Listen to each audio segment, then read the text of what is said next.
Hi, welcome to Visual Novel Book Club, episode 12. I'm your pal Slowbeef. With me, of course, is Devious Vacuum. Hi. Ty Tuesday. Yeah. Jim. Hello. Coco. Hey. Well, It's a good opening noise. Gonna need a beer for this. Crack them open. Episode 12. We're actually gonna play Kick the Can this episode, you guys. We're not going to kick the candle. Daddy's done with this. This Schweppes original sparkling seltzer water. Trademark.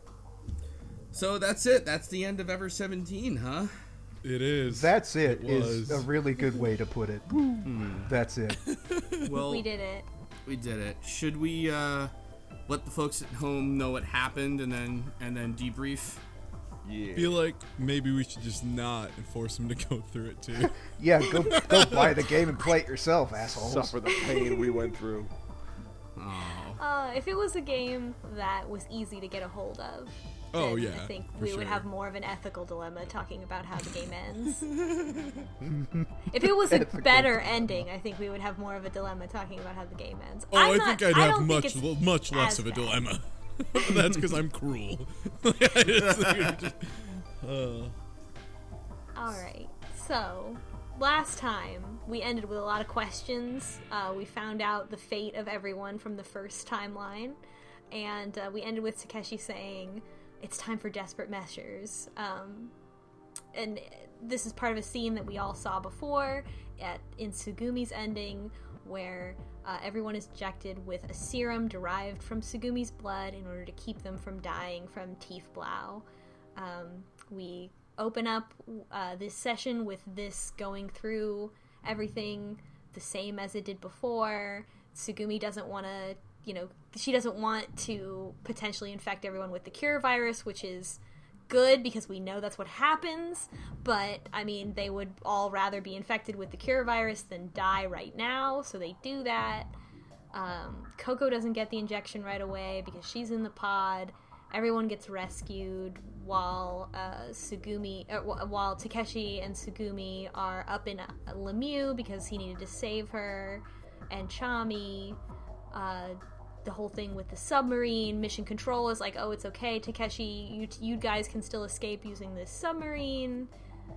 And Takeshi, we get now in this ending, Takeshi does care about saving both Tsugumi and Sora, so we see the part where he gets Tsugumi and Chami out of the infirmary.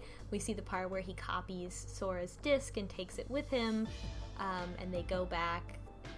Him and Tsugumi go back down to take the submarine, and all of that plays out, I believe, exactly the same as it did in Tsugumi's It's basically ending. the same, yeah, right up to them coming to the surface of the island and all that, yeah. There's just like a couple interjections, like one where we hear like Yu's voice. She say she figured out the username and that she acknowledges it's her dad. The TY was her dad. Yeah, so we get confirmation that TY was Tanaka Yoichi, and that the researcher that they found that opened the door for them was in fact Yu's father. And we get this through there's a flash of light and we hear Yu telling us. I don't know if there's a reason at this point. I think it's because at this point we have kind of just become the ghost that is floating around different timelines, different characters, and we just have access to that information. There was beforehand literally no reason for them to withhold that other than writing. So we found that out. Yeah, so Yu talks about it that she, that they knew this the whole time in the Yu ending. Because they leave Yu in the room and she has a conversation with the researcher without them being there, and for some reason doesn't say this was my dad, which if you're talking about like researchers coming to remove a dead body from the facility that you're in, you would probably care a lot if that was your father's body that was being removed. You would probably say something about that, but oh well. And then it goes through, so we get that one moment of clarification. We return to watching Takeshi and Tsugumi going through the decompression elevator, you know, Sora has the tearful goodbye that she says in her ending, where she's like, but he's like, I'm gonna see you again because I have this disc. He also is like, when he makes a copy of the disc, he's like, presses a button and he's like, keep it simple, and he's like, you remember to say that whenever you press a button, and like cutesy Sora stuff like that.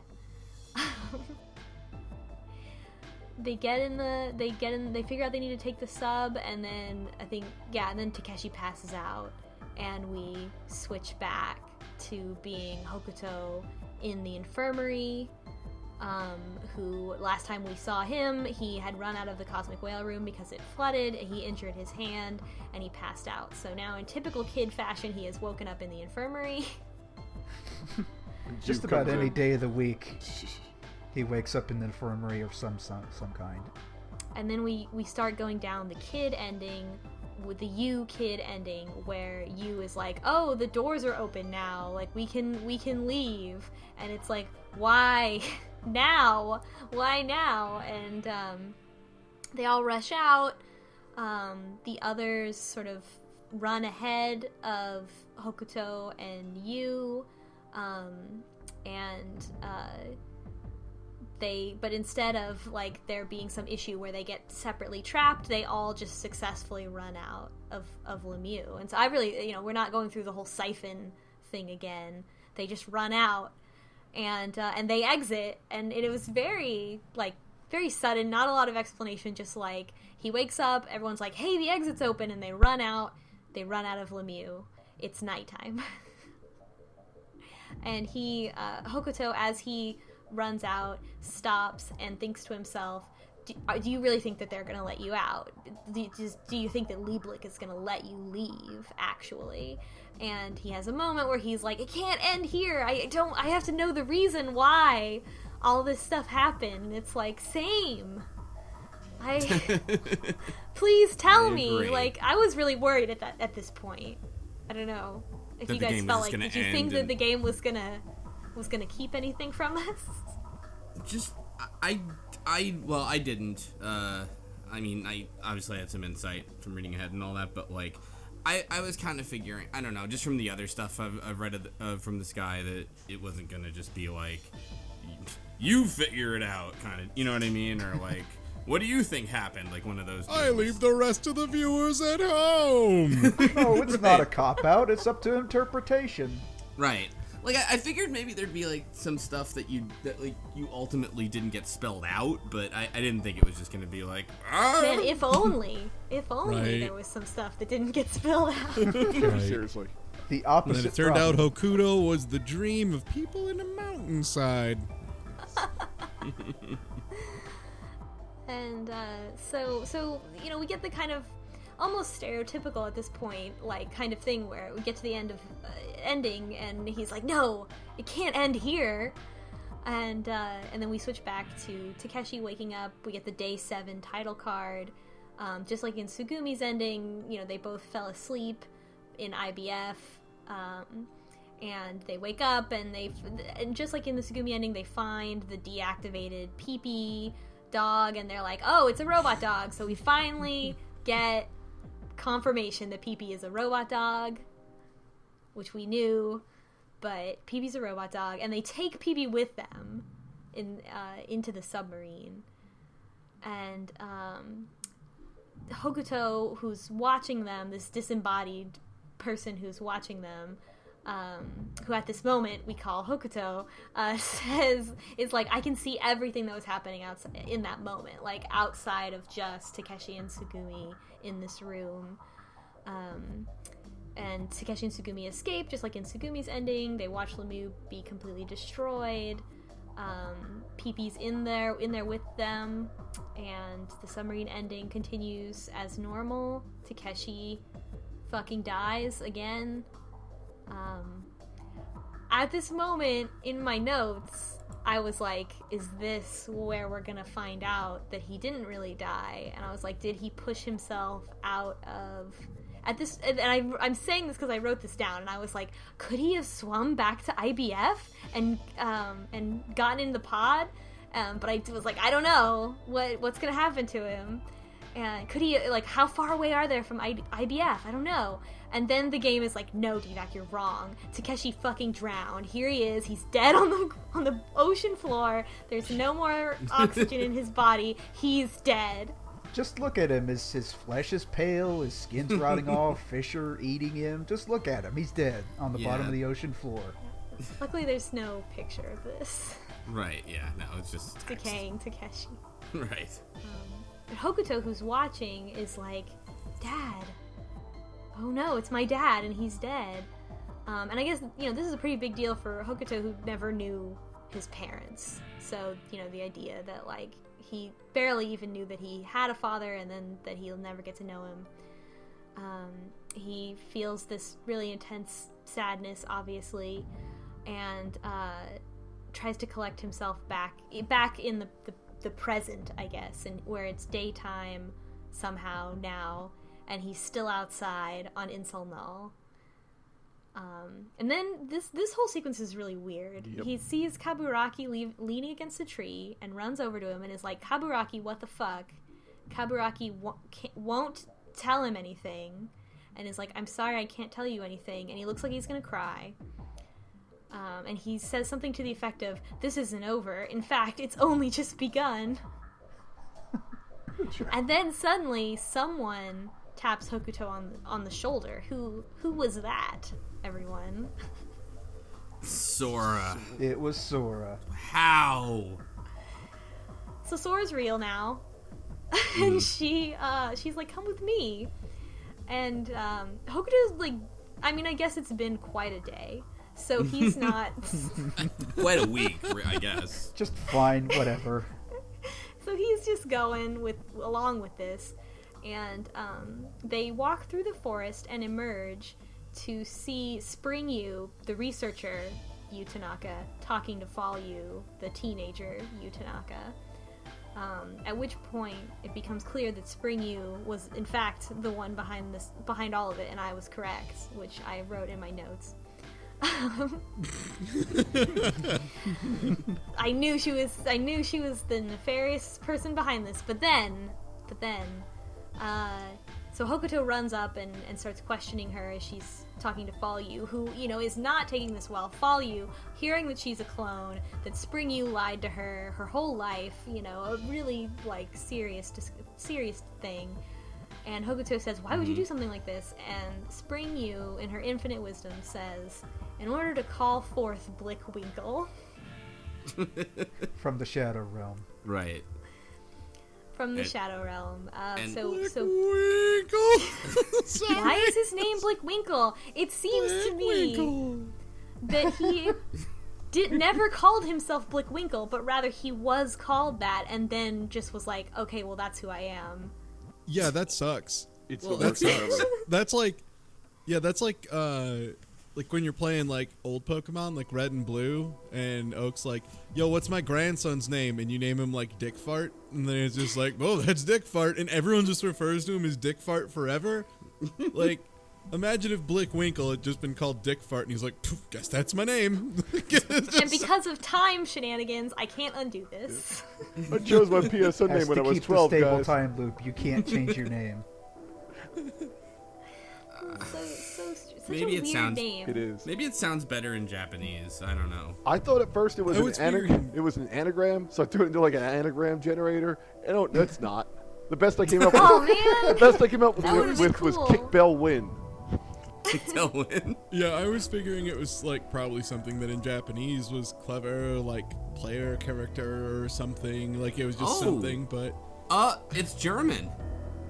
is it It means What German? does it mean? It's perspective. Oh. It's Blick. Well, sort the of. most It's disappointed. Oh.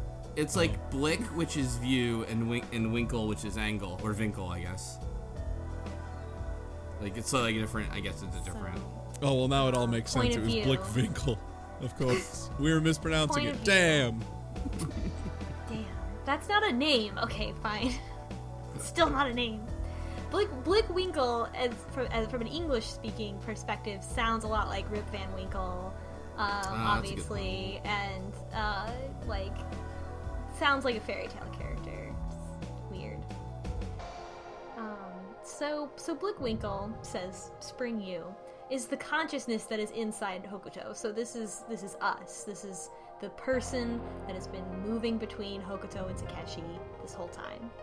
And she's like, you're Blick Winkle, you caused Hokuto to have amnesia, and they also say like that you've always been the kid. So it's sort of implying that like Hokuto and Blick have been tied together since Hokuto was born, or like some they're tied together in some aspect that he and Takeshi are not. Blick Winkle, who is Blick Winkle? Blick Winkle is a being from the fourth dimension who is observing our world. The Great Gazoo. That's it. I mean, a Lemurian, a Solarian. Like, an angel. I immediately took the implication to be like an outside observer, because like it's a pretty common trope in the explanation of like fourth dimension v third dimension to have like someone in a third dimensional space observing a second dimensional space. Like the 2D would not be aware of it. Like if there was a third dimensional being observing a two-dimensional plane, they wouldn't get it, you know. And I kind of figured like, okay, that's the idea they're going for, so that would mean us, and I was really upset. it was like just like breaking that fourth wall and just going for it, or at the very least a representation of the player of the game. My frown lines made And an audible sound. I got depression. Yeah.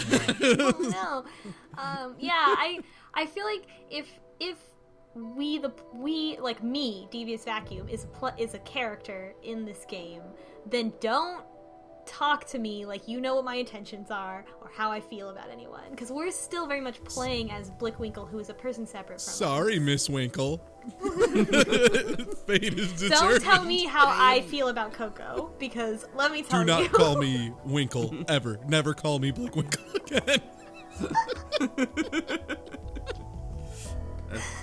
There's the title. So why was any of this? Spring You is still explaining what's going on, and she said it's a summoning. We did this to summon you. She, like Ty said, she uses shitty math to talk about how she needed to converge the third and fourth. So I think this is actually kind of cool in that how would you create an intersection between the third and fourth dimension?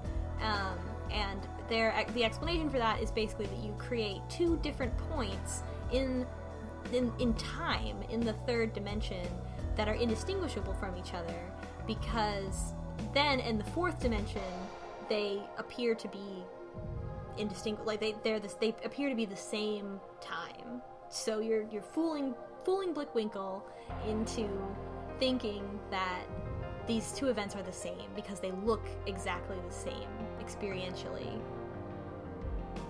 And I think that's pretty cool. How they explain it is like, here's 3 points on a line, and in second dimension and third dimension, which doesn't. I feel like it's kind of a like, it's a weak explanation, but it's like the best that you could do.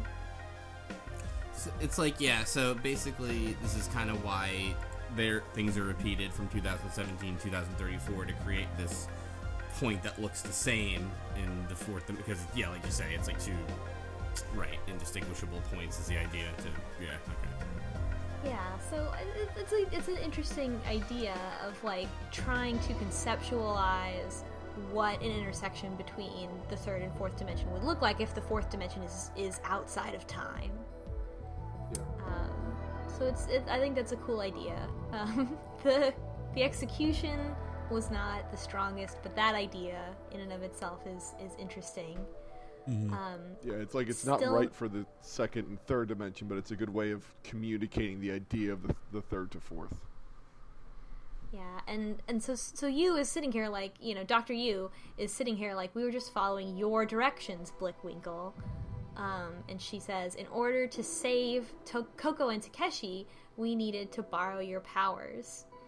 And which triggers Blick to return to the scene in 2017 underwater where Sugumi in the sub breaches the surface of the water. And does somebody else want to talk about what happens with the dog? Well, like, PP just fucking ejects from, like, PP's like, I want to get out of here. I want to get out. And then just fucking rockets. And then he's a robot dog made of metal and thus just sinks like a stone down to Takeshi. And I believe just grabs, like, tries to grab him, realizes that's stupid because it is a metal dog. And instead grabs the disc, if I remember Sora's correctly. disc, Yep. yeah. Yeah, and then And then he swims over to IBF. yeah, and I can't remember then what all occurs. Tries to get he Coco. sees Coco there. So all this time we were like, is Coco in the pod? Is she not in the pod? Coco was not in the pod. She was not rescued. The 3 people they rescued included, that number included the dead researcher. And I assume emergency services could not confirm whether he was all the way dead, so they still were like, this is a person we rescued. But there's a lot about that doesn't match up to me. Like, Takeshi is like, oh, there's 6 people here over the radio, and then, but I guess, they didn't know how many people were gone when they came to rescue them. Like, I don't know, there's just a lot that I don't know.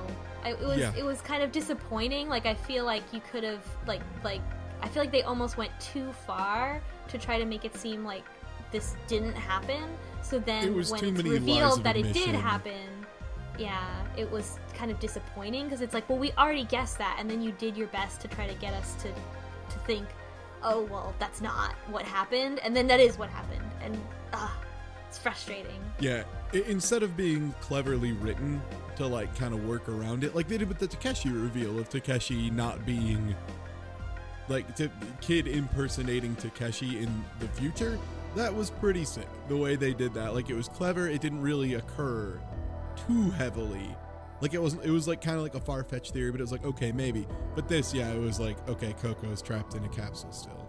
And then they just did, like, everything. They're like, no. No, she just got out of the capsule for no reason and started walking around. Yeah, she was fine. And then, yeah, the answer was just like, she wanted to see Dog and just got up and walked around and then was still there. It was like, uh-oh.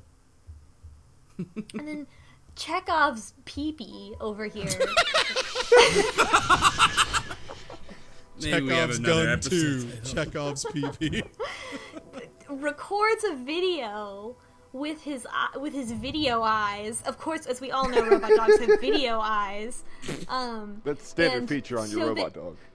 So that he video eyes. could confirm that, like, yes, Takeshi's dead. Yes, Coco is left behind. Like, that's just a lot. It's just a lot for PB to be like, yo, I'm a robot. Also, I'm every plot device that you need me to be. It's me, Dogcopter. I have certain feelings towards the fact that they just kind of last second dropped in fucking Deus Ex PP. I was just gonna say I'm not a fan of just random, like, you can't have the divine intervention be PP. Like, Yeah, I mean, this would can't mean that abide. somebody programmed that dog to record the dead. And I don't know why. Yeah, Yeah. that's What- extremely weird now that you mention it. Like, What algorithm is that in this dog? What is that, your like- mission? To record the dead and dying. I must dive into the ocean to retrieve the disc and then also go do this other thing that obviously...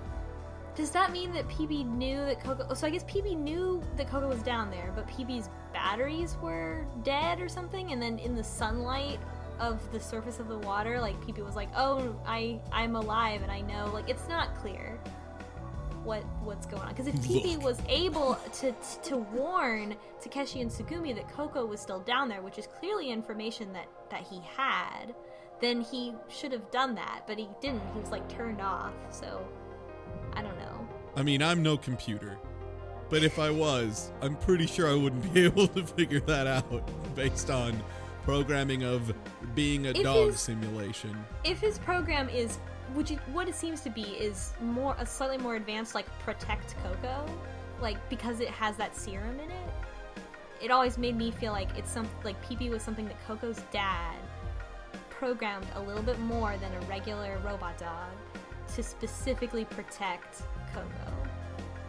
And also data discs. And also record dead men at the bottom of the ocean. Those things don't make sense. Unless it's all just a series of coincident turning off and turning on Pee-Pee's buttons. And then after recording Coco, go back up to the surface to show the footage to other people so that they know.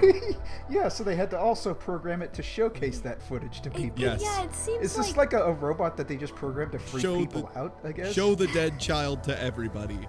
This is the worst dog. Too much. It's like they wrote it without that, and just like you being like, oh no, they got, Coco got left behind. Now that we're all here, it's clear that Coco got left behind. They're like, not convincing enough. We need more explicit proof that exactly why everyone knew what had happened. The fuck?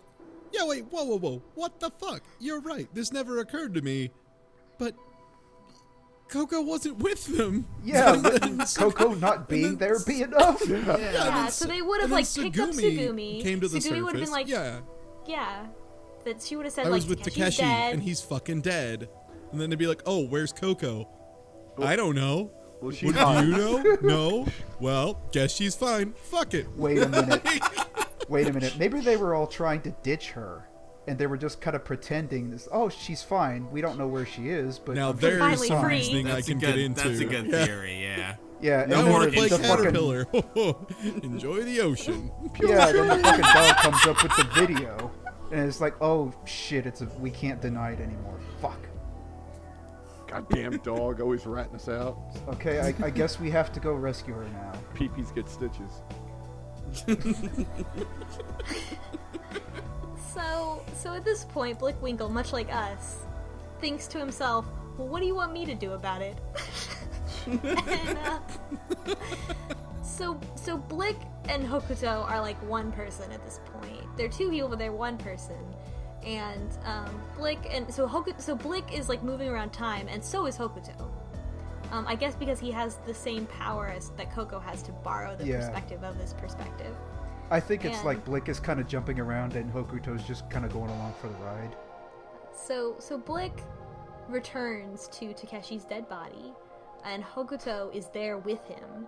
And Hokuto has some sort of profound psychic event where he's so upset that his dad is dead that both of them together somehow like resurrects Takeshi, who wakes up. It's the power of friendship. And swims back to IBF. But this is real Takeshi and real Hokuto together in 2017, right? This kind of Hokuto's yeah. Blick Winkle power with Hokuto voice yelling at Hokuto's Takeshi body is of not the there. dead. Oh, okay. Yeah, and on top of that, he doesn't just like revive him. He screams, "Dad, get up, Dad, Dad, Dad, Dad!" And he. Immediately, when Takeshi wakes up, first thing he's like, I don't have a fucking kid, shut up. I'm dying. Yeah, it's great. Shut up, not son, I'm dying. Don't call me Dad. The power of a kid saying, Dad, Dad, Dad. I'm trying to Dad, fucking die here. Dad. It's something. Slowbeef, you don't know about this power, do you? No, it's more like they just start slapping you in the face, though, after a point. So, Peeling up your eyelids. Yeah. Putting mustard in your nose. Right. In unrelated just news, by the way, I'm just dead on my feet right now. So anyway. So Takeshi surfaces in IBF. He coughs up a bunch of water, and then immediately Hokuto's like, Dad, you're okay. And he's like, don't call me Dad. And they have like a whole conversation where Hokuto's like, it's me, I'm your son from the future. And Takeshi's like, I don't have any kids. What are you talking about? And he's like, my mom is Sugumi. And he's like, whoa. Also, I'm invisible. I'm just talking to your brain. And I think Takeshi at this point is just like, I just fucking died. I coughed up water and survived after being in the none of this works. So fucking whatever, man. Just and Hokuto, shut up.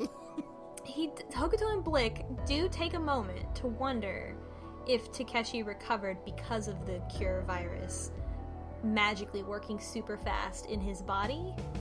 I feel like back earlier, where I made that point where at this point I wondered if he had kicked off from the sub and swam back, like, that's what I was thinking. I was not thinking, oh, there's some magical resurrection. I thought, oh, something happened with the cure virus, and he was able to live long enough to swim back into IBF. And instead, there was this Blick Winkle resurrection. Blick Winkle 2 resurrection. Can it be The both? best part too is after Blick Winkle 2, they have that discussion and they're like, what if the cure virus kicked in early? And they're like, that's the dumbest thing I've ever thought. No. And then, like, obviously it was a psychic son hooting from the future to wake up his dead father. And maybe that's what they did. This sucks. I'm sorry. This is the worst. It's awful. So, I mean, it could have been, like, I wish that there had just, like, a lot of things in this, like, I feel like if it just had, more resources by way of editing, then just a couple more sentences to be like, Hokuto willed the cure virus to do something, or like the point, they didn't flash back to Takeshi's totally dead body, but instead the moment before he died, or something like that. Come to think of it, yeah, they could have gone anywhere in the timeline. They could have gotten him, like, right after he ejected out of the sub, not after he was sitting at the bottom of the ocean with fish eating him. Yeah, the game spends a long time, like, specifically being like, he is dead. He is not alive. It's not like the moment before he dies, and I just found that not as compelling as if it had been the moment before he died. Yeah, because then it's just Time Wizard did a thing instead of also magic on top of Resurrected Time the Wizard. Yeah. Like, you had just fourth dimensional being, now you have fourth dimensional psychic yell, alive, revive. No, that's bad.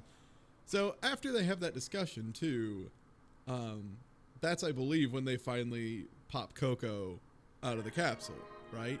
Just because Takeshi's like, oh, I believe Coco is, somewhere in here.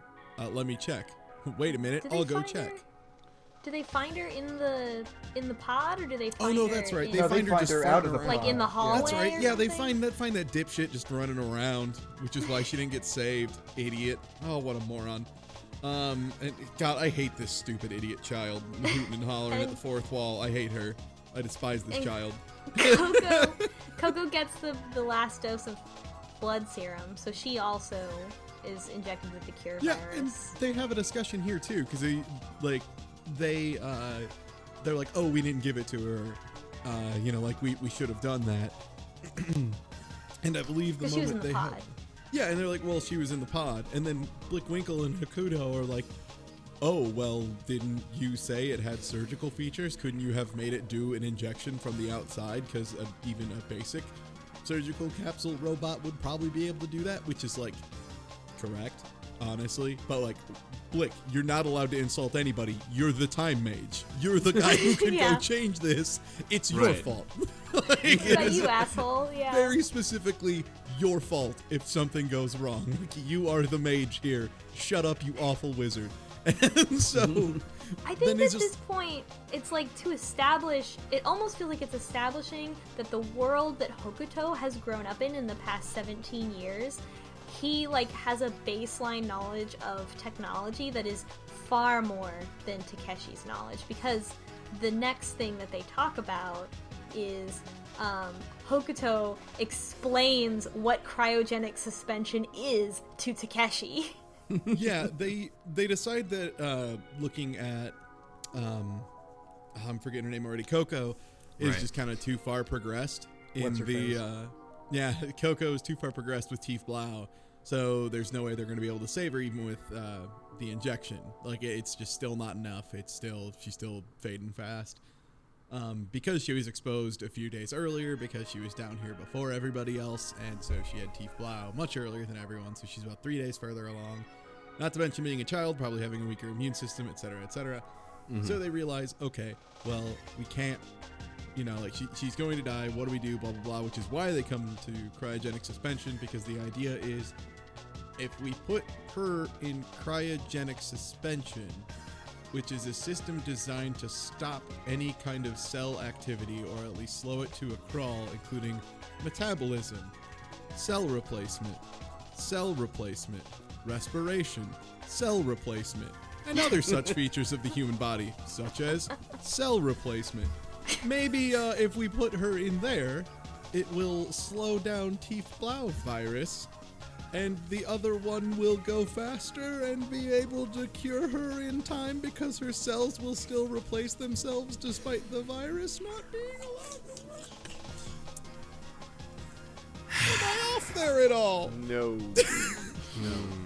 Yeah, I really thought But- that she would then emerge with still having TV, but I guess not. I mean, it would have just made a lot more sense if they said, put her in the freezer, we'll eventually get a cure. We can give her the cure when we have the cure, but just keep her in there for Why the couldn't, Yeah. time being. why couldn't they just, Yeah.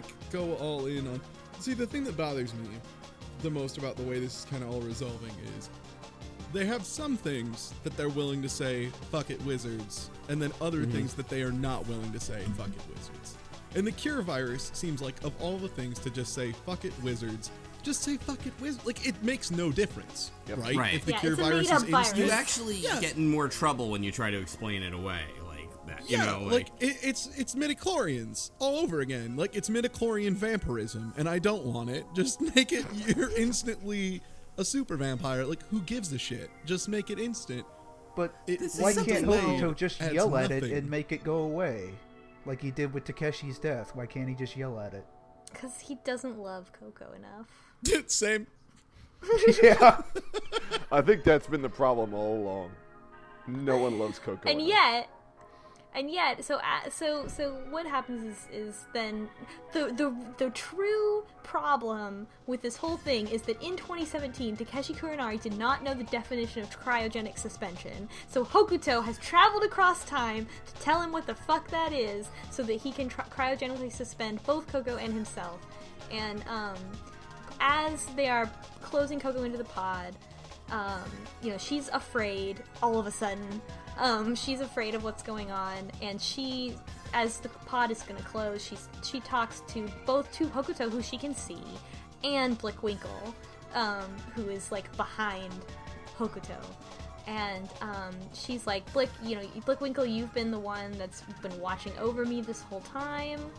And she's like, I know because I have ESP. And it almost makes me wonder if, like, the reason she has ESP is because Blick has been watching her, or is it the other way around, or is it both? It is implied that Blick Winkle is in love with Coco. Okay. I just want to interject here.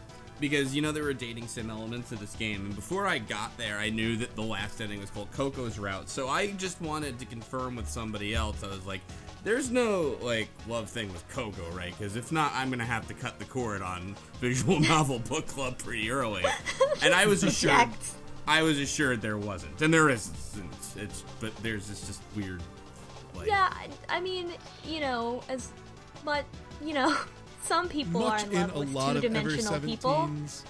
Yeah, much like a lot of Ever 17's love stories, it's like some weird thing. Like, it's a computer or a vampire or a clone baby or an incorporeal fourth dimensional being. Whatever. It's one Or of them, sister. right? Like, yeah, a sister. Yeah, that one's real choice. Thanks for reminding me of that one, slowbeef. You wipe off your Why face is there with this so much of cabbage. that in this game? Because then Coco calls Blick Winkle both her brother and someone who has a crush on her.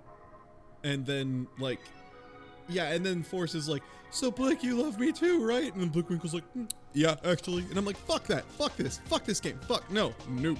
Nope. Why wasn't that a choice? Why was there? Right? Why wasn't there like no Do and you hell love no? Coco, yes or no? Another small step we kind of glossed over, which I was okay with, but I gotta. So Takeshi, when he closes Coco in and is like, I'm gonna cryogenically suspend you, it'll be cool, it'll just be a little while, and then the virus will work, blah blah blah. Coco's just like, well, I'm scared and I don't want to be alone or lonely. Will you sleep next to me and all that? And he's just like, no. She of course responds, Well, he can't get in "Well, the pod with her. yeah, he's like, well, I can't get in the pod with you. That's stupid. You're stupid. And she's like, well, I'll be lonely. Will you stay here nearby? And of course, Takeshi is like, okay, fine, I'll just sleep next to the pod. And she's like, you promise? Like, yeah, I promise, whatever. And closes it and like cryogenics it, and then closes himself in the other one while saying like, I'm just gonna take a nap, no big deal, and just like cryogenics himself, which I feel like was a mistake. I feel like that was well, an he has no accident he choice, did. right? Like, but it is weird because he does it because he says he's doing it because he promised Coco. But what really he would have had to do is that when it would become apparent that there was no other rescue team that was going to come back down and get him, he would have no choice but to get in there because there's no food. He'll die, and so his only option was to get in there and wait, basically, for someone to come find them. But the reasoning that that is ascribed to him is because he promised Coco. Versus, like, he knows that this is the only option he has to potentially survive any of this. And, like, that seems unnecessary because there's such an obvious explanation there that doesn't get touched on. And given the fact that, like, nobody knows at this point, and certainly Takeshi doesn't, that, Blick is this grand conspiracy who has no interest in saving them for some reason. Right. And, like, so all he's thinking is, well, I know a bunch of people I was just down here with are now on the surface, so of course they're going to come save us. Like, he doesn't even set an alarm on the pod. Yeah, that's what killed me. Like, wouldn't you at least, like, get up after, like, I don't know, a week and just be like, is Coco doing okay? No, she's dead? All right, well, guess we're gonna see what we can do about this situation. Like, it just seems like that's a thing you do, not be like, fuck it, 17 years, why not? I'll call it a day. Well, but he, like, I think it's sort of like, it doesn't address what I think what should have, like, would have perhaps really happened is that he would have frozen Coco and he would have lived down there for maybe another 24, 48 hours before he's like, there's no food, there's no water, everything's contaminated, like, no rescue team has arrived, either I'm gonna die now or I'm gonna get in this pod. And then he would get in the pod. But then it would be May 8th and the world would explode. Yeah, I don't know why that wasn't. I mean, you could have had some sort of aside that was like a summary of like Takeshi waited for 48 hours and there was no person. I don't know when they bring it up, and honestly, I don't really care about order because it's all kind of like a big clump. It's kind of a wall of text at this point from here to the end of the game. Just like here's why everything is okay still, kind of, sort of. Just that like IBF didn't explode or implode. That was just the water park. Everything else. Oh yeah, they touch on that, and they're like, yeah, it didn't implode, and that like the warning was for LeMu falling on IBF because IBF is pressure balanced. They're like, oh, it's 12.5 inside and outside, so there's no pressure issue that would cause it to implode. And okay.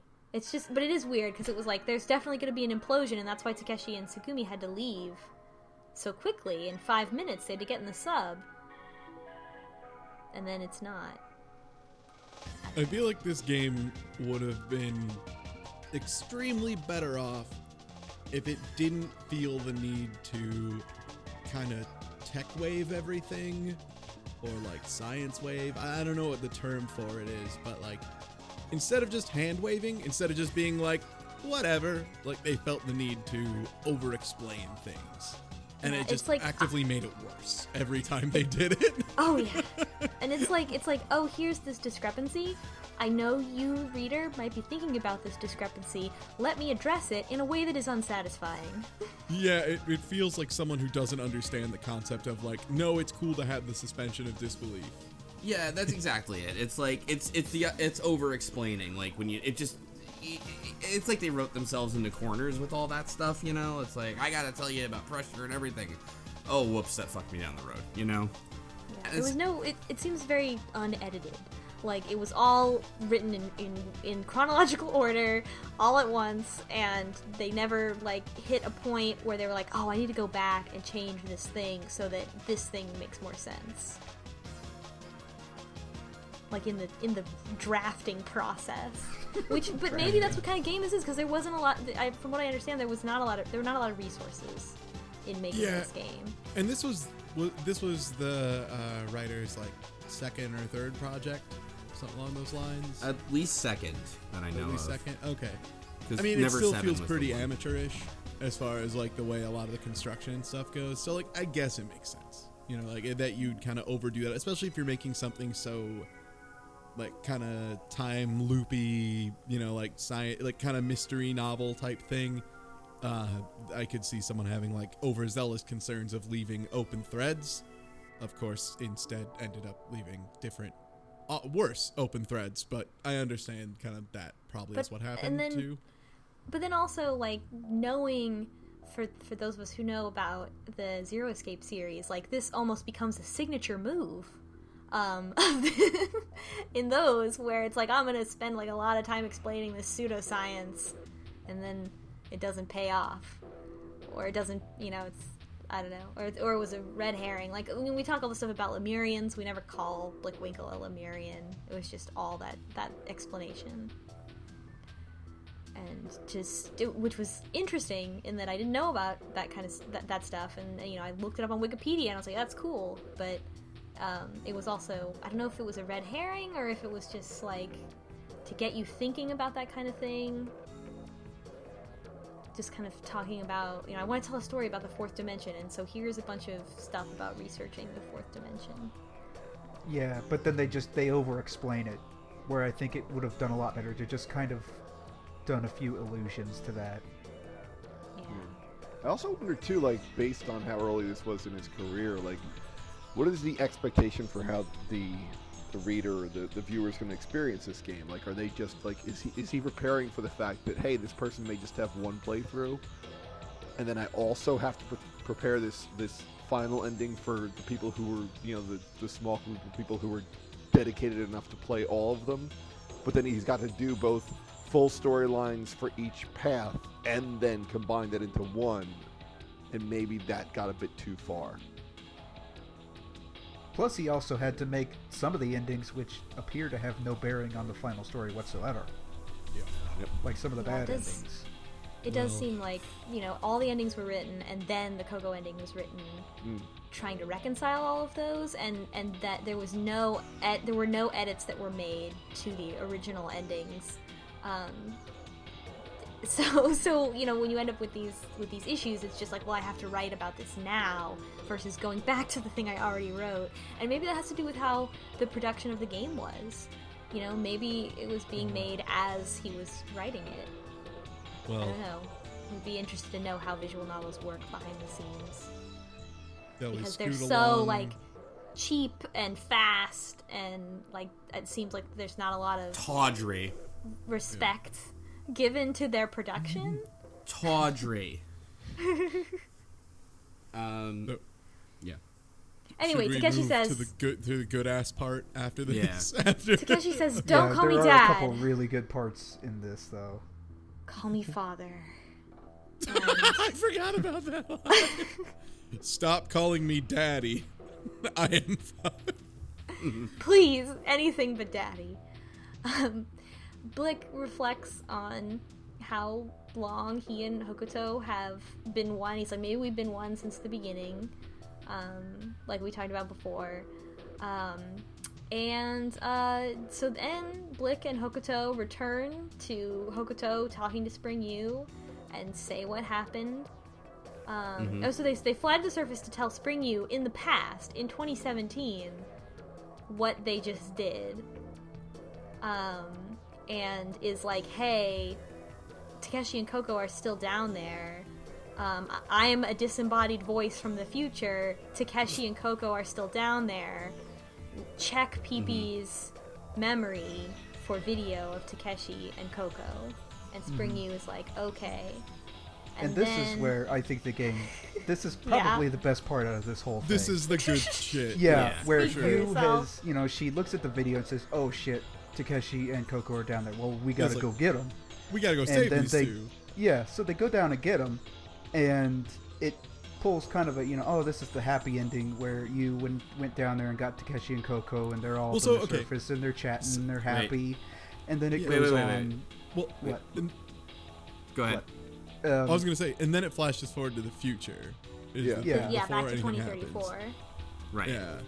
And so they go back to 2034, and basically Winkle just like starts hearing everybody like yelling to each other and being like, "Yeah, hey everybody, we're having a good time, we're a family, yay!" And then Winkle's like, "Wait a minute, this can't happen. This world can't exist. No picture. Yeah, no pictures. Just a blue sky. Just so fuck you, game." But but then that there's just like part a slow thing. But then he just kind of comes to the slow realization of like, wait, but if they saved him then there wouldn't be a Hokuto in the future who would meet me to go back in time to go save him, so that means this couldn't happen, so then there wouldn't be anybody. He just like starts yelling, and then Takeshi just fucking disintegrates, like just starts acting like being like a drowned corpse, falling the fuck apart, disintegrating, like bloating like a corpse. It breaks down to bones and shit, and just like dies a horrible, gruesome death, and everybody's just losing their mind, and it was like the one good thing was the moment. So then Winkle jumps back to 2017. Shit. I'm sorry. Shit. He jumps back and like, shit, that didn't work. That did not work. Wait. I just had a realization. The way that Takeshi dies is like the kid dies when he opens the box in the story. I forget the Japanese myth, right? When he opens the box and gets all his years back. Yep. Anyway, maybe that's a thing. Maybe that's why that happened. Well, he got all of his years back, but he got all of his years at the bottom of the ocean getting eaten by fish back. Yeah, he got all of his drowning back. No, but it's funny because that's what happens in Urashimataro's story, that when he opens the box, he decomposes super fast. Yeah. And that's what I was saying earlier, too, because usually Rip Van Winkle is like when you're doing I heard it's the localization thing you do for Urashimataro because it's the like closest one. So this is, Takeshi living like Rip Van Winkle. Okay. It all comes together, kind of, sort of. Kind of, yeah. If you squint a little bit. So, then Winkle hustles his ass back to 2017 to immediately go back to Spring U, and Spring U's the first one, right? It's Spring U.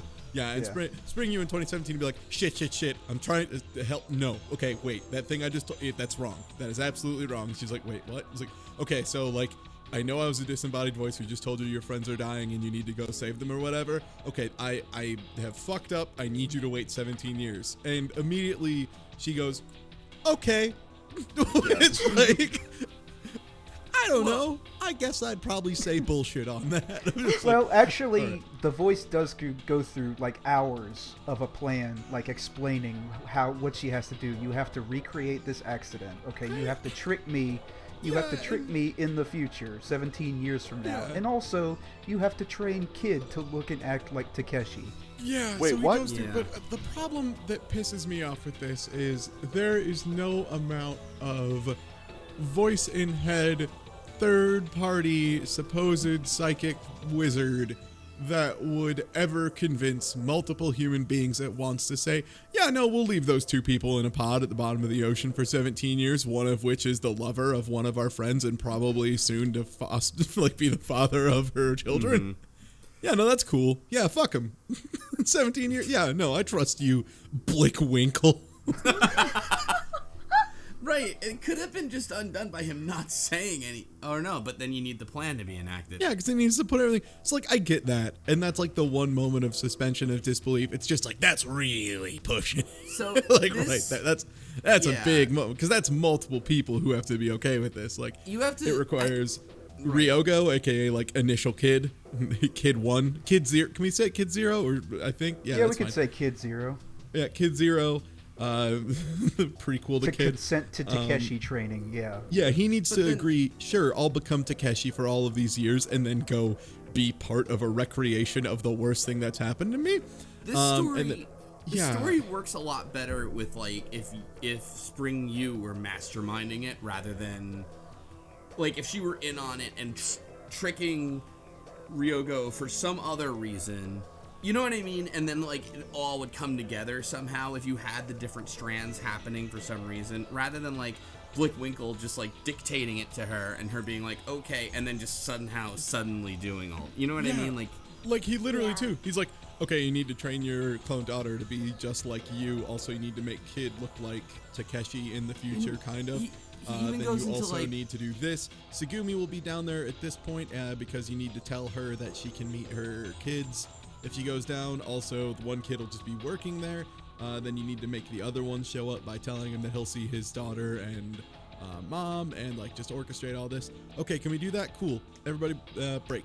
Which, again, like, the concept of fooling a fourth dimensional being by withholding information as a third dimensional being also just it does not work. And the fact that you gotta fool Tsugumi by showing her dead boyfriend who's been recreated for 17 years in the future. And why isn't Tsugumi in on it also? That doesn't make any sense. My question. Well, because he didn't write it that way the first time, that's why. Yeah, exactly. Like, there's no reason why Tsugumi wouldn't be in on it. Yeah, she's so if she- Also, because She would. it feels like they're... I guess the idea is Tsugumi is the one person who might just blatantly be like, fuck you, got mine, and go grab him from the bottom of the ocean and not care about the warning of the voice from the future. I don't know. But then she wouldn't have been just mysterious in the 2034 sequence. She would have been like, whoa, you're not my dead boyfriend. Who the fuck are you? I'm not dealing with any of these people. I hate you all. Instead, she kind of like starts liking them in 2034, which doesn't make any sense at all. Wait, does she start liking them in 2034? No, you're right. She does. Yeah. Because then she's like, I'll help fix that. Like, she's nice to Sarah. Now, of course, because she doesn't know Sarah, but like she's still helping them out.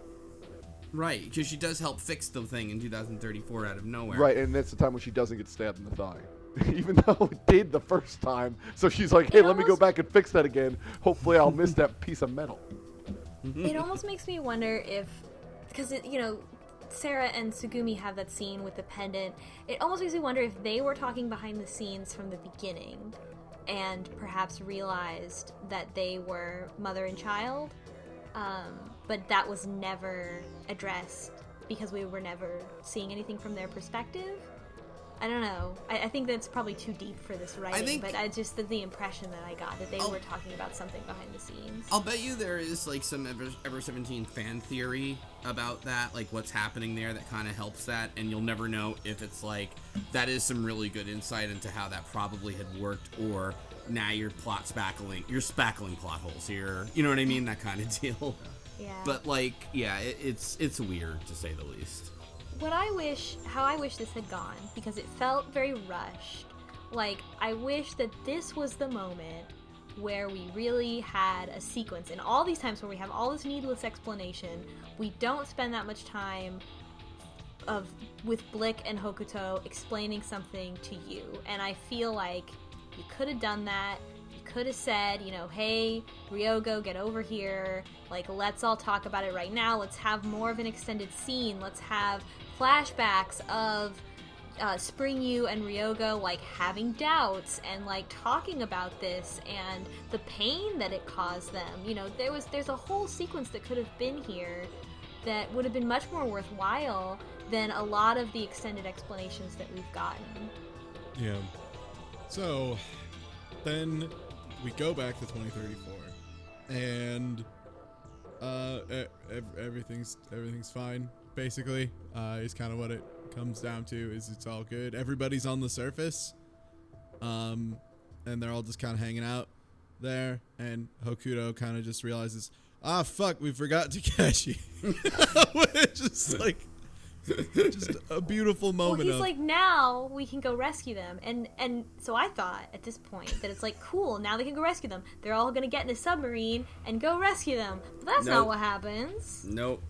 Hokuto takes a big rock and jumps into the ocean, so he sinks. I'm sorry, Blick. The rock says, Blick Winkle does heaven, that. by the way. Symbolism much? The rock from the It's beginning not of really. the rock from the beginning of the game is shattered. The one that says, "Where is heaven above the sky and at your feet?" And it just says, now it's like all broken and shit. And he takes the The best is the explanation for why the rock is shattered is, oh, I guess some of the people scrambling out of the Varsh fake explosion panicked and pushed it over.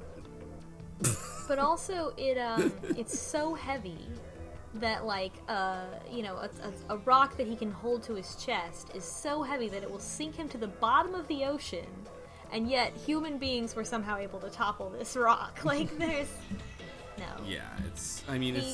So Blick Winkle basically has Hokuto do this and preserves him as he sinks to the bottom of the ocean and does drown. Like, his lungs fill up with water and he drowns. And it hurts really bad. But Blick is like, well... And then, like, halfway down, Blick is like, oh shit, maybe I shouldn't destroy Hokuto's body.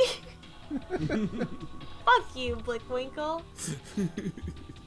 Yeah, and so he just goes down and, like, opens Takeshi's pod.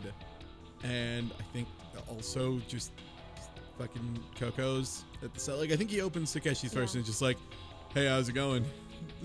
I'm your it's son. Coco first, because It actually Blick, Coco first, yeah. Oh, is it Blick Coco has first? to be like, hey, Coco. That sucks. And he's like, and she's like, oh, brother, you came back for me. And he's like, why are you calling me your brother? And she's like, well, because, just like you said with calling Takeshi daddy, because she doesn't have a brother, and so she gets to call him a brother. And again, she's like, oh, but, and she's like, well, Blick Winkle, I think I've fallen in love with you. And she actually says this to him. Yeah. And then he says that's okay. I was told this was not a thing. Yeah, and then he's like, yeah, I love you too, Coco. Like, they love each other. Whatever. And it's like, Coco is a 14-year-old girl who acts like she's 7. And Blick Winkle is a 4th-dimensional being. He is an idiot. Like, don't get me wrong. Like, Blick Winkle is dumb. And I was told this wasn't happening. No, I'm... Sorry, go ahead. The worst part is, this does feel like it is almost supposed to be analogous. It's supposed to be representative. Thank you. Of the player to a certain extent, like removed one half step instead of one step. It's kind of a terrible troll on the player. It's like, now you get to fall in love with Coco, and you're into it. So it's like Metal Gear Solid 2, where like a big part of it almost is coming off as like a fuck you want to be Snake, go fuck yourself. Like it kind of like is that, but instead of you don't get to be cool soldier man, you're a weenie trying to pretend to be cool soldier man. It's instead this awful anime baby loves you and you love her too. And no, I'm not. No, this sucks. This is some Truman Show bullshit. I hate this. Awful. You get to play chicks for eternity, weird. asshole. Yeah, you played chicks with her and you liked it. Why would it almost is like the narration is expecting us to have a certain feeling for Coco, which we do not. And also she's like a child. And Blick Winkle is not like a child. Like Blick Winkle has not been described as childlike and not acted childlike, and so it doesn't make sense. Yep. I believe the line is, would it be so bad if I fell in love with you? To which I responded, yes. The game said, I don't think so, really. Well, then it's decided from now on you and I are sweethearts, okay? To which Blick Winkle responds, what? Which is actually close to my reaction of, fuck no. And then he's like relieved, and my heart was filled with waves of happiness. So, okay, Blick Winkle's creepy. Let's just pretend that any of this is not happening. My heart is filled with waves of happiness. And I've never been happier to see Takeshi, but we open his pod. Yeah, so Takeshi, the actually good character. He gives control back to Hokuto so that Hokuto can have a moment with his dad, which was kind of a weird thing because I was like, has Hokuto been here this whole time? Or like, Blick, what are you doing? Hokuto watching in horror as Blick Winkle talks to Coco. Just no control whatsoever. Takeshi gets owned. He wakes up, he gets out of the pod, and he's like, man, how long has it been? Like 3 days? 17 years. You've been asleep for about 17 years. I'm sorry. I'm your son. What? You've been asleep 17 years and I'm your son. I hate this. Put me back in, please. Yeah, I would prefer the pod, thanks. And then, after all that, Spring U and the team, some team, arrive via submarine to get them. Because, like, how are they gonna get back up? Unless someone else showed up and gave them a submarine. Like, Blick, my man, you could have waited. You could have waited for the sub and taken the sub down. And she even, like, yells at Hokuto. She's like, you dumb motherfucker. Like, what is wrong with you? Like, you almost just killed yourself, you dumb idiot. And even Blick Winkle, he's like, yeah, I bet Hokuto's trying to think, well, it wasn't really me that did it. I'm not going to say anything. Ain't I the worst? And it's just like, I hate you. I hate you, Time Wizard. You have no sense of right or wrong, just like all wizards. I hate wizards. Also, if I was Hokuto, I would have been like, wait a second there, you, Haru. You're the one who summoned this bastard to take me down to the bottom of the ocean. You summoned a Time Wizard, and he almost just killed me. Again. Yeah. There's a lot of missing dialogue here. And so then, at this point, really the game is over. Because from now until the end of the game, until the credits roll, we just have a bunch of nonsense. Oh, which God, was it's actually the when I worst. started to get annoyed. I was not annoyed until this moment. I was very annoyed now. On the surface, Takeshi, Hokuto, and Coco are together. Where's Sarah? I don't know. Where's Sugumi? I don't know. Coco and Hokuto, like, baby talk at Takeshi for 10,000 years. And Hokuto. Coco's like, I have a Hokuto, boyfriend who's who's like- also my brother. And yeah, to which doesn't Takeshi just respond like, Yeah, that's great. okay. He responds, was- I wrote it down. He responds, really? Well, good for you. I was told this game was not creepy. All right, explicitly. It's Sorry. creepy, slowbeef. It's- I Whoever know told it you is, that 'cause is a liar. It's great. It's great because it's just like a last second. Like, it was like, you thought you were safe, huh, motherfucker? Just kidding. Home plate sucks. It's like- I'm gonna tell you something right now, because one of my first experiences with visual novels was modding. It was before I was a mod of Let's Play, and somebody did this game, and I got into it, like, reading the Let's Play, and it got motherfucking creepy out of nowhere. And I even said in the thread, like, what the fuck is this from? And everyone's like, oh man, I guess it's your first visual novel. And then months later, over the months and years, people told me, no, it's not really like that or whatever. And this whole thing in Ever 17, everything's fucking fine. Until the end, it's like, hey, you the player, you want to fall in love with Coco? And I'm like, no, fuck you, no, why? it kind of kicks ass in its own terrible way. Like, just like, it's so beautifully insidious. Like, all If the you look pieces at come it. together. It's like the Yeah. brutal machinations of just a massive machine that just, it's like 7 Rube Goldberg machines all working together, but instead of making you a delicious breakfast, they're just like writing out "fuck you" in the sky in big letters. Like, fuck you, slowbeef, particularly in this case.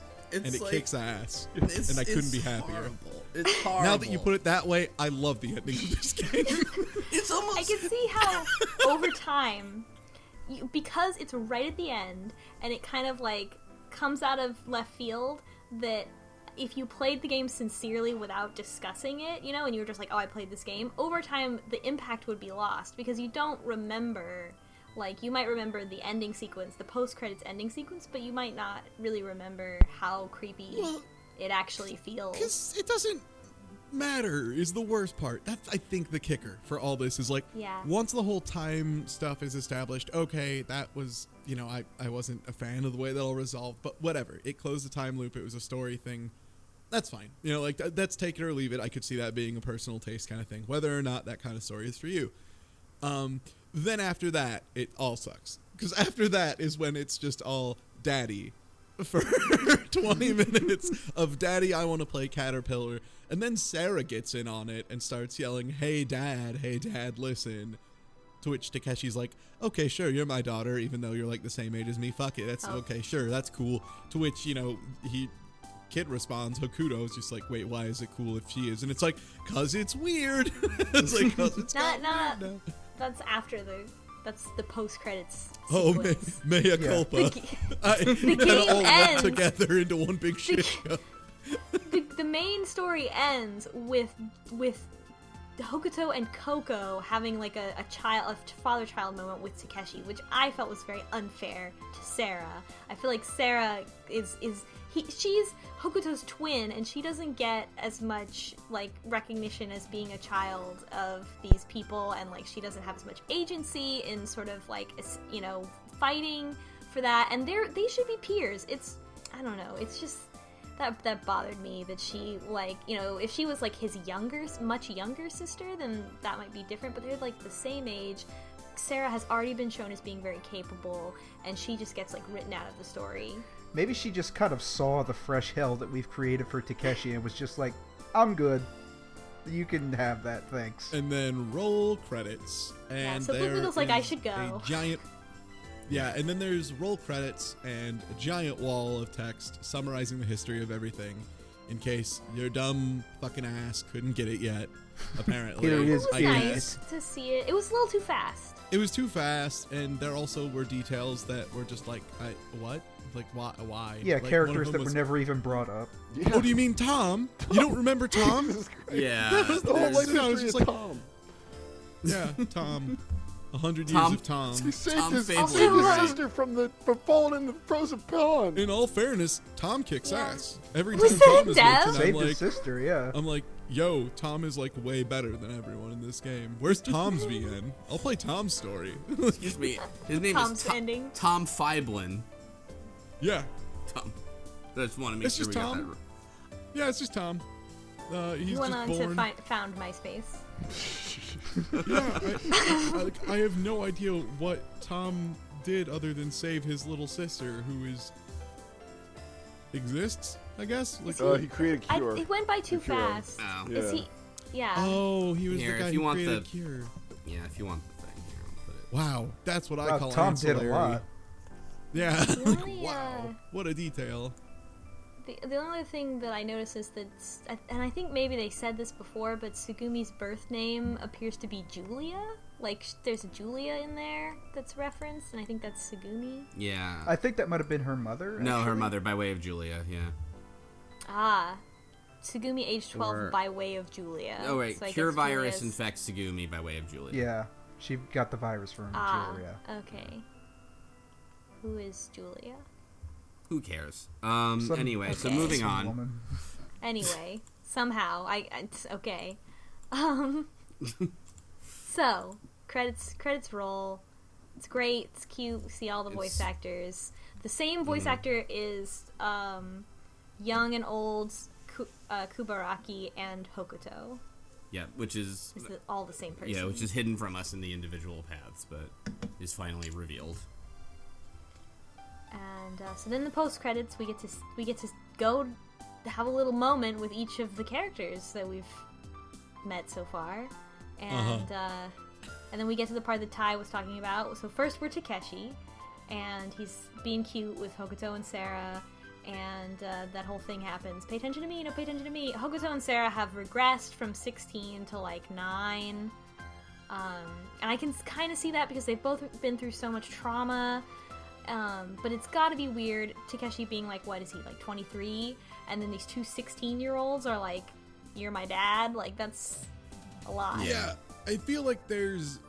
I guess I'm not a parent, and I'm sure there's some parent who's gonna shitpost at me, like, no, you don't get it. But, like, it seems like part of the bonding with your kid comes over the 17 years or so of raising them. That seems like that's part of... I don't think it's just like some random person on the street could be like, hey, I'm your kid, and you'd be like, oh shit, and just immediately accept it, which is kind of what this game does. It's like, Yeah. it's like, I came out of Sugumi's vagina. Oh shit! Like, you can't just do that, man. Like, I hate it. Yeah, it seems more like they would have a more normal conversation with him and like slowly warm up to him rather than immediately being like, oh my god, because it's also like they don't talk about feeling any kind of profound loss at their lack of a father because they both were raised by foster parents. Like, And it's like it's- if there was a reason for them to like desperately want to talk to their father, like it was not sufficiently touched on for this level of reaction. And the thing I think that we're not stating heavily enough is it's literally baby talk. Like they literally are like, baby choo, talking wah, at wah, them. wah.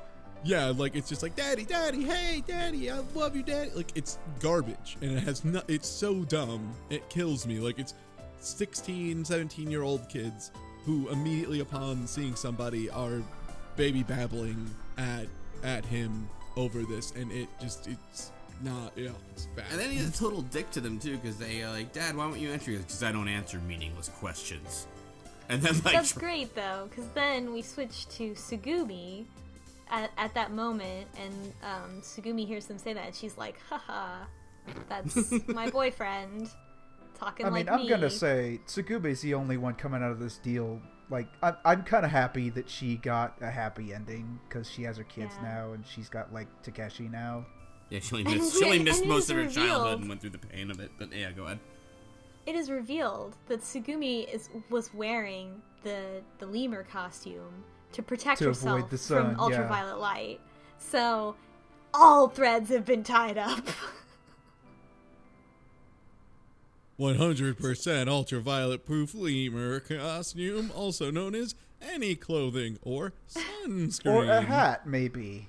Just a hat. Yeah, it's Good hat. It could have been, I don't know. Anyway, so Takeshi sees Sugumi, and then this is great. I actually really like this. He immediately, he gets some time alone with Sugumi for the first time after he's been frozen for 17 years, and he's like, oh, it's you, and he pulls her close, and she's like blushing, and he says all these things about, oh, you're so cute, you're just as cute as I remember you, all this stuff, and then she realizes that he's talking to Chami, who is sitting on her shoulder, and she gets mad at him, and in my notes I have OTP in bold after that moment, because I was like, yeah, Takeshi has not changed.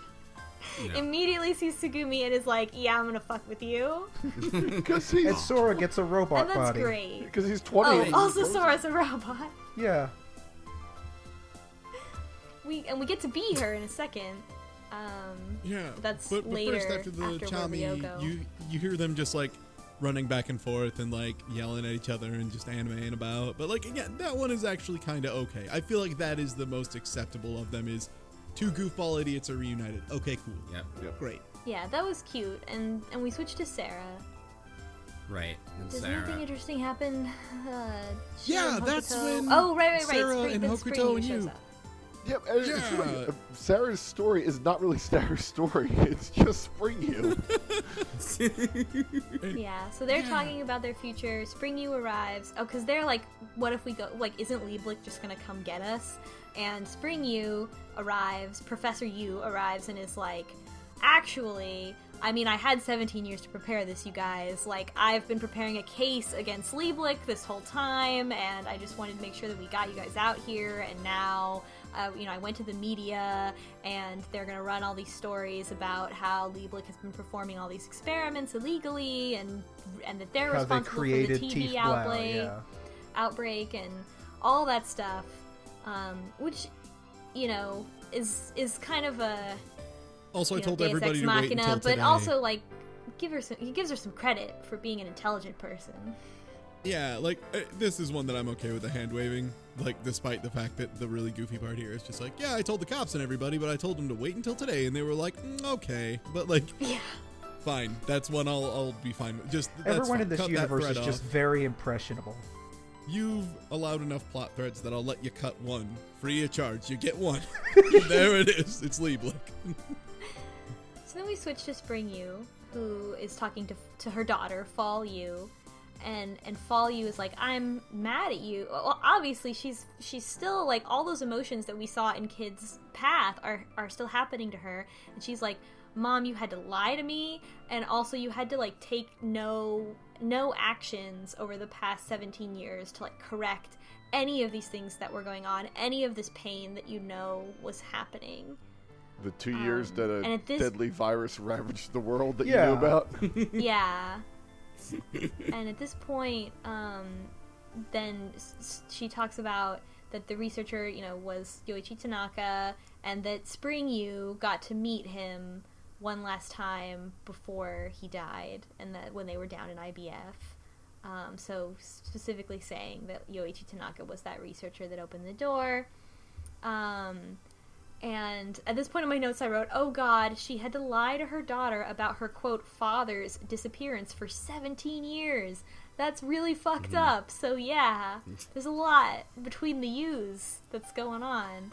And then we kind of get like a summary of what happened to Yoichi and Yuki Tanaka. Yoichi was like disappeared by Lee Blick. And that's really all that they say. It's like that he was disappeared, and they told his wife that he fell into the water and drowned. And I guess he like lived in servitude in IBF. Yeah, it's not really clear what happened, like what they made him do after that. Yeah, it seems like what they were getting at was they were like developing Tiefblau as a bioweapon. This is confirmed, is that yes, Lee Blick was developing Tiefblau as a bioweapon to probably sell to militaries, which, okay, like that. Sure, that's fine. That's a thing that happens. And they, he just couldn't deal with it anymore. He couldn't deal with the, emotional weight of the fact that he was probably engineering the death of way too many people. So he was, creating a report and pulling stuff from it. Lee Blick found out and said, no, you're detained. And instead of just, properly vanishing him, they just said, he slipped and fell into the ocean. Which, what? How in an underwater base do you slip and fall into the ocean in a way that gets you killed? And this is especially good because apparently they told his wife, and she was just like, that's a shame. Do you want to see the body? Nah. No. And maybe she knew that she thought that they had killed him, but she was like, what am I going to do about it? That doesn't get me killed. I have to protect my child. Mm-hmm. And then Yuki Tanaka died of Tiefblau 2 years later. So, yeah. And so that's really sad. It also, I wish that more of this story we had found in Yu's path. Because why would the corruption of Lee Blick and the disappearance of her father, what would that have interfered with in the main story?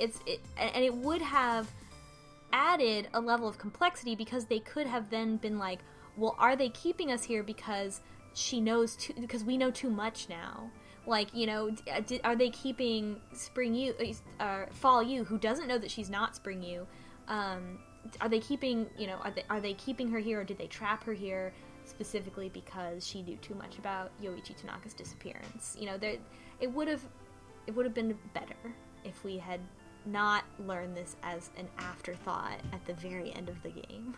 So what comes next? So Spring Yu tells Fall Yu, or Fall Yu asks her, what am I to you? And Spring Yu says, you're everything to me.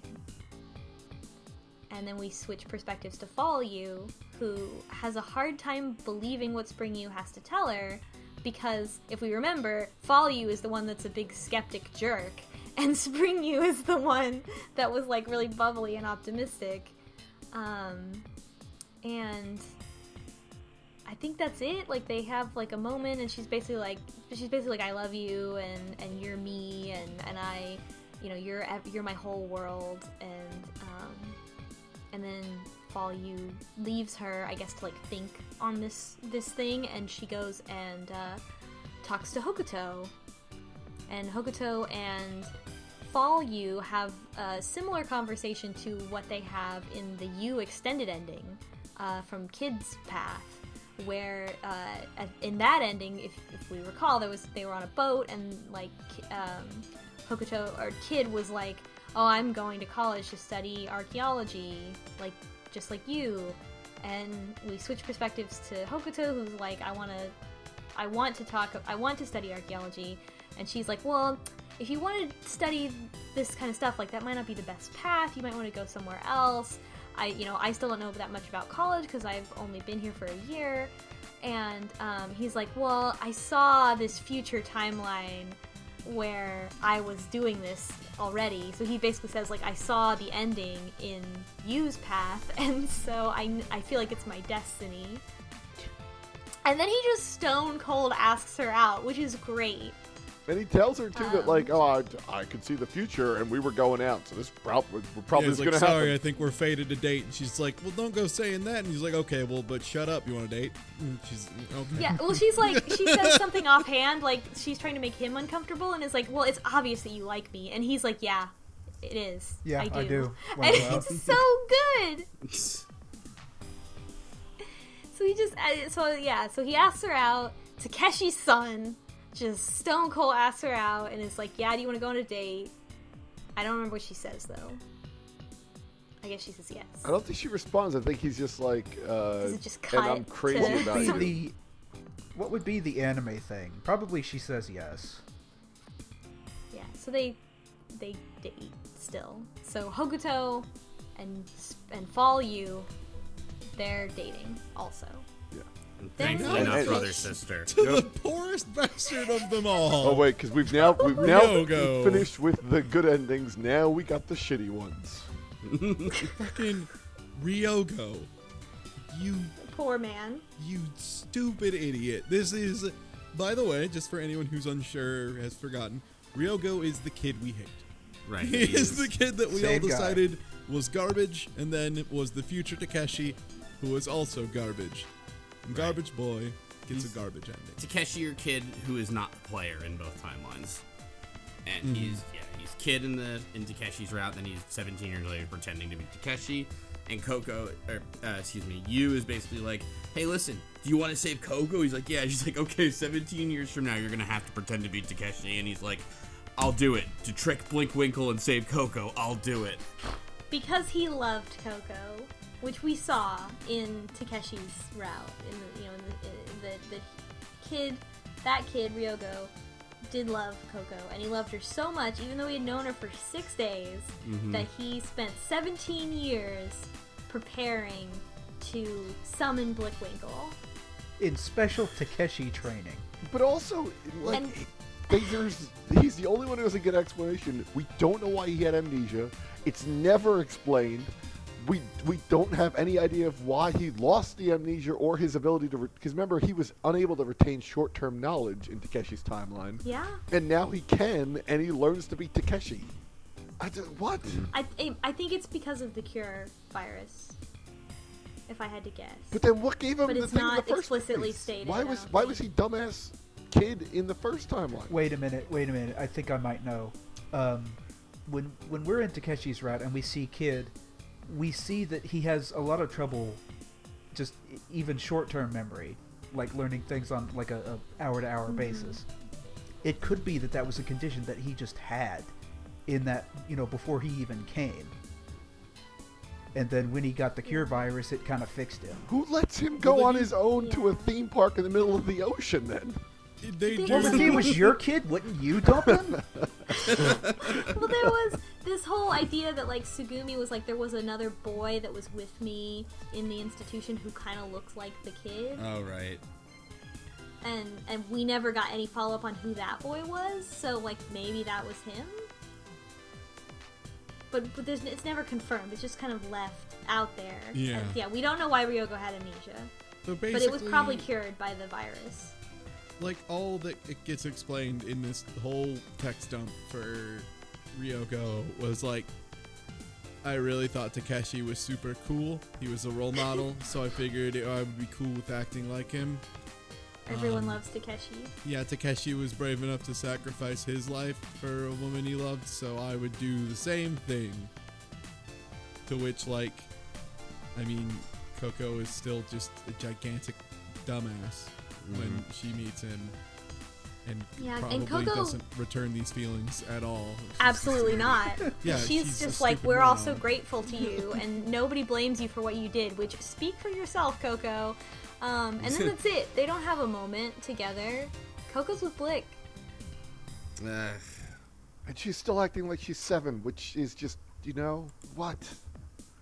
Yeah, when you Why would you fall in love with a 14-year-old who acts like she's 7? Stop it. That's the biggest twist of all, is that we might hate Coco more than Ryogo at the end of the day. So now we're Sora. Now we're Sora. We're Sora. Sora. Who has a physical form, has corporeality. Congratulations. Congrats on the corpse. You did it. Yeah. The corpse. Yeah, she has a corporeal form. Oh, okay. Mia did cuerpo. No, Yeah. she's not like possessing a corpse.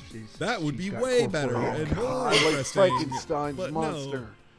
Yeah, what if they just like jammed some technology into a corpse? There's your body, Sora. Hope you like it. Yeah, so so we're Sora, and basically Sora just sees Takeshi and just starts freaking out over just like, oh, I've been waiting 17 years to see you. I love you so much. Like, he has a kid. He has 2 kids. They're right Two there. kids. His Plus Coco. plus now he has an idiot babbling baby child, and then also, you know, his lover Sagumi is also just like here as well. And yeah, it's just Sora reacting in like a complete, you know, flushed lover, excited to see him for the first time in ages way. Right. And Takeshi asks, well, how'd you get a body? How'd you get this body, Sora? How did that happen? And we assume, you know, it's similar to what's going on with like Pee-Pee. But he says, Sora, how did you get this body? Will you explain it? And she's like, well, I could, but you know, Aphrodite gave me this body, and you're Pygmalion. And it was too late to quit the game and uninstall it forever because we're at the end. Yep. I just love the fact that like the full resolution of Sora's story, like I don't take notes because I'm not a thorough person. I'm very brash and I take life by the horns. I'm not the note-taking kind of person at all. But I was seriously considering grabbing a notepad and just writing fucking nailed it when the story ended on Pygmalion ... And I was like, yes. I called it before the game even presented it slightly. Fuck yes. This stupid I can't believe this. How did you? And it's like arguably one of the stupidest things in the entire game, like the most infuriating parts of the game. Yes. Oh god, And Sora I knew it has would 2 be there. children. And I knew it. Yeah. And Sora, In 17 it's years. so clear. It's just like she's like, it was a miracle from Aphrodite, goddess of love, in case you forgot. I mean, hey. Hey, how about this robot body I got? You know, all the parts work. Just saying, Takeshi. You know, if Oh you wanna man, my Nice. heart wink, is wink. thumping a lot, and oh, sorry, it burned. A lump of hot boiling ran from my stomach to my brain. My generator was burning too much energy, frying my processor. My logic circuits shut down, which I'm guessing is a really bad ham-handed metaphor, and not being near Takeshi actively kills her, which would actually also be way more interesting if the creation of Pygmalion returned to stone if he tried to love her, which would be a way better story and way more fascinating. But Right, the alas, nuclear poor reactor Yorick, inside Sora just goes off. it would just go critical. Yeah, alas, poor Yorick, this is dumb as hell. Here we are, Sora, everyone. And Sora remembers that Takeshi said to her, keep it simple. So, like, Pee-Pee is, like, shut off, and they look, and it's like, oh, you just have to press the button, and the dog turns back on. Which, okay, sure, let's not even think about all the times that might have been important. And she says, keep it simple, and presses the button, which is something that Takeshi had said to her after burning that terabyte disk. So, you know, it's a true Ever 17 miracle. What? Merry Christmas, one and all. And then, And just to finally- complete the fuck you sandwich, Coco. Finally, we're Coco Yagami. We are Coco, the worst timeline. We are and Coco. she's like, It's me, Hey. Coco. I'm the. Bet you dumbasses are really mad, huh? Well, here's my story. Pee-Pee runs off, and I think starts barking or something, and she's like, is there a bird? And then she, like, looks up, and there's, like, oh, it's you, brother, and it's Blink Winkle, and she's waving at the camera, and everyone come over here, and everyone goes for a group photo, because they all want to see Blick Winkle looking down on them, which is, of course, us. and she's calling us brother, and thank God not mentioning how she's in love with us or anything like that. And it's like, I'm being seen and you're being seen by someone, and the end. The end. The end. The end. All right, The round robin. What did we think of? Despite everything, it's still Coco. What did we think of Ever 17? I want to point this out. All this happened. We did backflips through the fourth dimension. We did all this because of a hamster. Because Sugumi went back for the hamster. Another thing, I None don't of know this if we would have happened properly, if not for that freaking hamster. I feel like we also maybe didn't point out enough that the final picture is like king shit of, it's my birthday today and I'm 17 again. That means only one thing, bring it in, guys. Every character from every timeline comes together for a huge party. It's just every character together smiling, and I hated it. I hated all of it. How else? Like, How else could it have been, though? I really was hoping that there was gonna be one fucking last layer, just one last extra bit Little of red it X's cutting, drawn over it the faces. coming, yeah, just it coming back with X's drawn over everybody but Takeshi's face. Like, no, actually, Takeshi's awful and killed everyone. Like, Takeshi secretly was the person who engineered the first situation because he's crazy. Like, I just wanted something of interest on top of this. There was just, have a bad ending. You can do it. I swear. It's okay. I would have been to okay have a with bad the ending in a paradox video ending. game. Yeah, I would have totally. been just Yep. fine with the paradox ending where just Takeshi melts in front of everybody. That would have been... Blick Winkle makes the mistake of not thinking about 2034. He's like, just rescue him, and like, that's why the end. No moral. Well, sort of moral. Don't time travel. And despite everything, it's still a failure or something like that. Yeah, like, Yeah. it's a loop. After you've said it's a loop so many times, just have it be like, and it turns out it was all completely unsolvable and we were all fucked. Whoops. Like, You know what else doesn't work about this? Is at the end of every ending, it's like life reading 1. It's like, nope, there'd be 2, and kids are out now. yeah. So There's literally no situation. Like, I think the ideal, and the other thing that kills me too is, so we're to believe, because this is the way it has to work for the whole Blick Winkle idea. It's like Blick Winkle is the grand observer, semi-step away from the player or whatever. So wherever wherever the player is observing is where Blick Winkle is. So if we are to believe that the flickering life form is allegedly, supposedly Blick Winkle, then the number wouldn't change when we looked at it, right? right. Here's how I would have wanted this game to end. I would have, if I was in charge if I was the editor, I would have wanted it to change so that Spring U was more sinister, and that that she wanted to summon Blick Winkle for her own research purposes, being a third eye researcher and having these experiences, and she didn't care who had to die in order to do this. And that the insight that Blick Winkle gives us is merely that Takeshi pushed off from the submarine and swam back to IBF. And ever since the accident, no one's been down there, and they just assumed that those two had died. But they're actually not dead, they're cryogenically frozen. And then that insight is all that they needed in order to go down there and rescue them. But they had no idea that they were there. And it was all originally just some evil plan. It was an evil plan by Spring U and Ryogo, her assistant, that she entrapped somehow. Her Igor. Yeah, her Igor.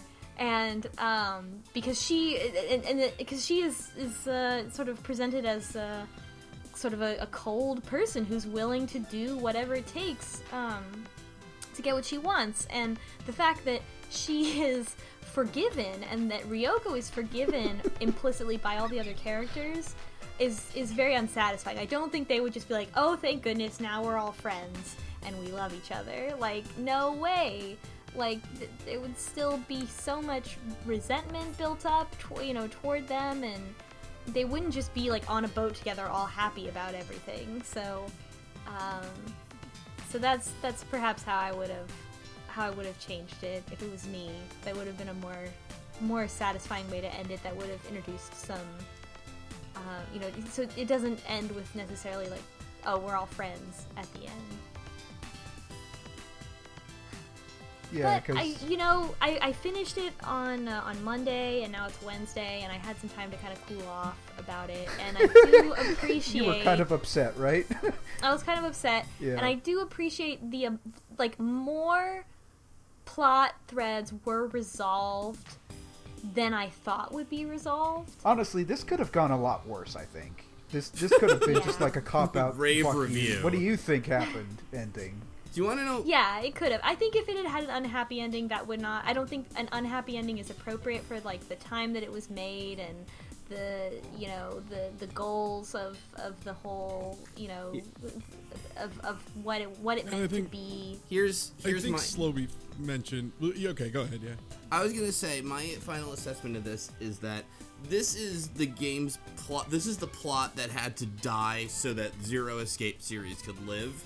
Meaning, like, I don't want to get into that series because people out there haven't done it, but like, there, especially the second game, it is. I'm kind of in awe on how that was written because there's a lot of parallel stories that intersect and weave and twists and things where I'm like, kind of step back, like seriously thinking, how would you write something like this? If Ever 17 is like him cutting his teeth and totally fucking up so that we could have 999 Virtue's Last Reward and maybe the first 2/3 of Zero Time Dilemma. Yeah, then It definitely fine. feels like that. Yeah. This is And the ending almost feels like publisher stepping in, being like if we're going from the whole like dating element aspect of it, like if there was that kind of influence, there also was probably there's to be a good ending. Maybe. No, you can't Yeah, just it have has to be a Takeshi happy melt. ending. You have to have it end somehow, some other way. Because if it was going to have a bad ending, so much of the tone would have to change. There would have to be so much more focus on the desperation of not being able to change something no matter how hard you try. It would have really changed the whole tone of the whole game. If it had been the way that it was and then suddenly had a bad ending, like a grotesque ending, like I think it would be kind of out of left field. Yeah. There would be no kick the can for one, hence better. I was kind of hoping there would be some body horror thing involved when we saw that face all bloody. You know what I mean? Where it's like the secret of Blick is really that these kids are being birthed in some horror. You know what I mean? Right. Like some. But it was just like, it's a creepy clone picture. laboratory or It's something. like that's a picture we Yeah. drew. It's creepy. Anyway, no more. Yeah, it doesn't really go into the real the emotion of like the clear abuse that was given to these children and also to Sugumi as a child by Blick. Again, like that kind of stuff is sort of like, it's talked about, but it's very general, and they don't talk about how it continues to affect them in the present. Like, all the really good stuff that happens is all just in kind of like a big text dump, and then you just go forward with like the main plot. Yeah, I kind of wonder if maybe he turned in an ending that was creepy, and the publishers were like, this is supposed to be a dating sim, and we need at least 75% of these couples to get together. And also, Coco's got to fall in love with the player because the producer is really creepy too. Yeah, that was like one of Yeah. those standards. He's like, fuck, I've got to figure out a way to do this. Okay, fine, talked she about- does, but you're like a fourth dimensional entity. Every time there's like a panty shot or something, we're like, why did a creep factor have to be inserted into this scene? And it all is, it was all leading up to Blick, Winkle, and Coco loving each other. Executive meddling. And who did that? Who was responsible for all of those? Like, it was definitely the same person. Sure. Yeah. But who was responsible for It's that? like the We don't Blick know. Winkle of the game's development. The overseeing producer. A who game forces wizard stuff to that happen. floated around the game development place. Like- Okay, you need to put a panty shot here. Yeah, no, and I it really see- was. I see your Saturday morning cartoon about cool sci-fi ideas, and I'm just gonna need to just take this red pen and add some perv scenes every And- few minutes here. Uchikoshi is kind of like Ryogo here, where he's like, you have to do this, by the way. You're going to have to pretend to have written this perv thing from the beginning. And he's like, all right, anything to get the game made, I guess, All right. But I think the idea of we have to converge the third and fourth dimension in order to save people's lives is really cool. I can definitely see how it echoes into his future work. And you know, it's not the greatest, but I think the ideas that are there are really interesting and a really cool thing to write about, because as you know, what later happened, what happens in Zero Escape, you know, the structure of a visual novel is an inherent part of the way the story is told and like the science fiction that's going on. You know, the fact that a visual novel is a tree structure is important to the science fiction and what's going on behind the scenes in this game, and I think that's really cool. I think you don't have that many opportunities where the very way that your game is formatted is able to affect how the plot works, and it's really cool. It's right up there with, like, you know, the game knowing that you save or that you save scum or something right, like yeah. that. Yeah. Totally. Yeah. Alright, yeah. Alright, cool. Well, unless anybody had any pressing final thoughts, I think we can call the season a wrap, no? I give it a B+. Yeah, I think so. Yeah, it wasn't. Cool. I mean, the ending was really Bring shit. it in, but it, guys! you know, I think it was an interesting story to go through. I wish the ending had been a lot better, but you know, the paradox stuff was at least fun. And what I do you knew know? it was gonna fall apart. Like, I knew it. I'm glad it was a fun ride up to that I'm point. glad there were a few scenes that were kind of fun. Mm-hmm. I'm telling you, two-thirds of the other series ended totally cool, so I was like expecting at least 50-50 in the ones I've read now. So anyway. Alrighty, Yep. well, that's it. I guess we'll see you all in 2017 with season 2. See you next time. Yep. We're taking Live from the bottom of the ocean. We're taking suggestions. Nothing where you hook up with a 10-year-old. Oh, that's now that's all There we're goes gonna Tokyo get. Tokimeki 9 or 8 Memorial. or 7, yeah. Well, I'll edit that part. All right, take it easy, everybody.